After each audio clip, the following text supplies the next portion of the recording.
Yes, sir. Yes, sir. What's going on, y'all? It's Kid Billionaire B, aka Brian Waldron. Y'all already know what it is, man. In this video, y'all know I love to go straight to it. Funding your event space, no money out of pocket. A lot of people message me and they're just like, Brian, I want to get into event spaces, but I know that the costs to start up are heavy, they're high, whatever the case may be. How can I get started? So I've broken it down into 3 simple steps. I don't want to make this video crazy long. I really want to make it very, very straight to the point. Y'all know how I do. But I want to give you the exact actionable steps of what I would personally take in order to fund my event space, no money out of pocket. And I speak from experience because we do this every single day in Event Space Elites, where we help everybody find, fund, and fill their very own event space to $10,000 in sales and more, right? Let's get straight to it. So I call it the triple L's. I like to put things into framework because it just kind of helps to make things a lot easier to remember. So in terms of the 3 L's, we have number 1, look at your credit profile. Number 2, lenders. And number 3, liquidate. Very, very simple, straightforward framework that anybody can do, right? The first thing is to look at your credit profile. So if y'all have seen my videos before, you understand that credit is broken down into 5 pieces, right? We have new credit, AKA inquiries. We have utilization, AKA how much you owe them people. We have age, basically how old your accounts are on average. Number 4, you have payment history. And number 5, you have credit mix. This is what people call the credit pie, right? Because it's basically a pie and all 5 of these pieces are a slice in the overall credit pie. So to understand your credit profile, because one of the biggest misnomers of this whole game is that people think, oh, I have a 700 credit score, why are banks not throwing money at me? And it's not the credit score. The credit score is simply a reflection or an indication of your credit profile. The credit profile is the real meat and potatoes of the whole story. How new credit, how often are you inquiring? How often are you reaching out for money? Utilization of the money that you get, how much are you actually using? Do you really need it? Are you on your last dollar, right? Age, how long have you been experienced with using this money? How long have you had experience borrowing money, working with loans, working with revolving credit, working with credit cards? Payment history, how on time are you with paying people back? If you can't pay back XYZ, if you can't pay back Chase, if you can't pay back Wells Fargo, you damn sure ain't gonna pay me back. And then last but not least, credit mix. How well versed are you in different types of credit? Have you had an auto loan? Have you had a mortgage? Have you had a phone bill? Have you had a light bill? So credit companies, banks, and lenders that look at your credit profile and they're trying to determine if they should lend you money are looking at all 5 of these things. And the sooner you understand that is the sooner that you can fix if it needs to be fixed at all, okay?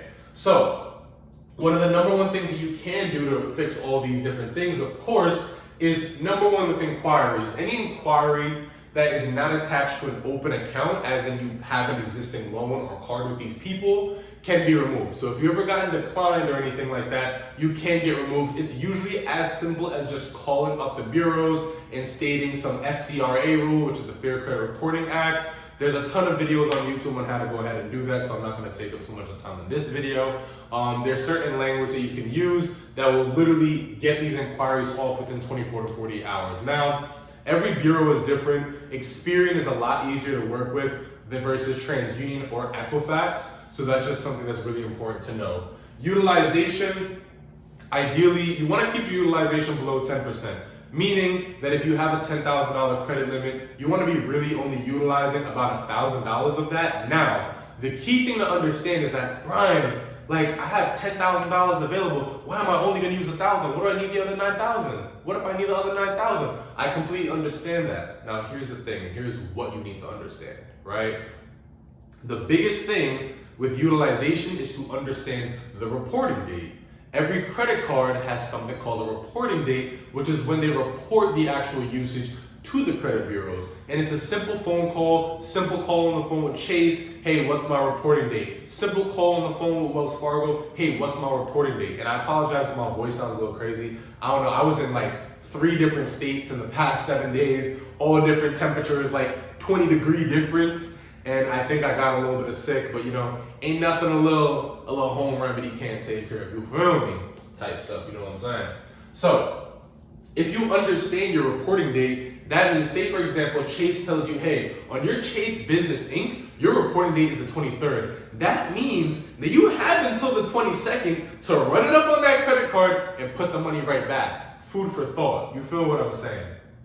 Next is age. Now, on average, banks like to see an average age of about 4 years. I think on my credit cards, we just touched like 5 or something like that. But if you don't have that average age, one of the easiest ways to go around that is to either 1, become an authorized user in somebody else's credit card, or 2, add a trade line. So an authorized user will help more so with payment history. I apologize, that'll help more so with payment history, but a trade line will help. And the reason I don't really like to mention or recommend trade lines to people is that a lot of people feel that trade lines is going to boost their 500 credit score when that's not the case. A trade line will only enhance what's already there. It'll give you a little bit of a boost. You feel me? So you can't have screwed up credit and then turn around and be like, oh, well, I'm gonna just throw a trade line, everything will be good. No, everything is not gonna be good, Miss Mamas. Brother man, it's not gonna be good. A trade line is really only there to enhance it. For those who don't know what a trade line is, think about it as like your big brother has a 20-year history on his Wells Fargo account, and he's gonna put that on your credit profile, increasing your average age of accounts. That's essentially what a trade line is. If you want one, I believe there's a few different websites, tradelinesupply.com, where you can grab one. But again, it should only really be used to enhance what's already there. So if you already have a good credit profile and you're just looking for that little itty bitty boost, that's a good way to go, right? Payment history, absolutely 100%. You cannot have derogatory marks on your credit profile in the last 2 years. Stamped.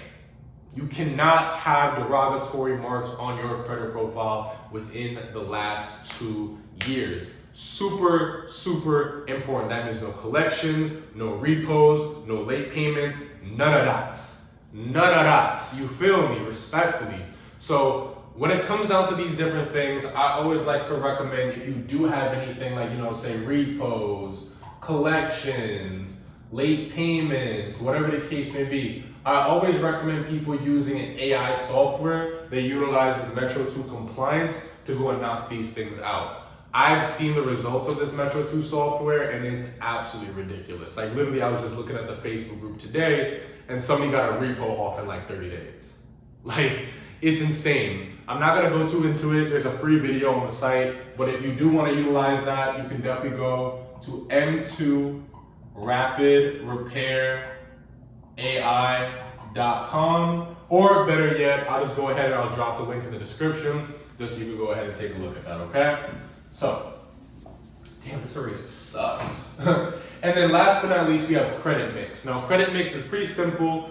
Just have different types of loans, credit cards, maybe get an auto loan on your personal credit, of course, not your personal, on your personal credit profile, of course, not on somebody else's or anything like that. And it just shows good credit mix, right? Another popular thing that I recommend to some people is to go ahead and get a pledge loan. So you can actually go to Navy Federal. What a pledge loan is, it's a collateralized loan where you can essentially put a certain amount of money give a certain amount of money to the Navy Federal, to the bank, whatever. They'll freeze that money in the account and they'll lend you that same amount of money. And then once you just pay it back, it just shows good payment history. So it's basically like, I'm giving you $20,000, you're gonna give me the $20,000 back. That's it, easy peasy lemon squeezy, you feel me? So that's credit profile. So once we get our credit profile, once we get our score up to at least about a 680, 700 plus, and it's built out the right way, we're in good shape. Now we're in a position to go down to step 2, which is go to lenders. Now me personally, I love 0% interest credit cards. I don't want to go and take out a bank loan and pay 12 to 15% interest if I don't have to.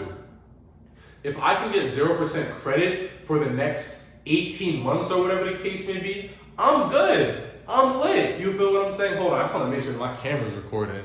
All right, we recording. We good. We good. All right? Y'all know how it be sometimes. You going crazy on a vibe, on a video, and it's like, oh shoot, I wasn't even recording. But we good though, you feel me?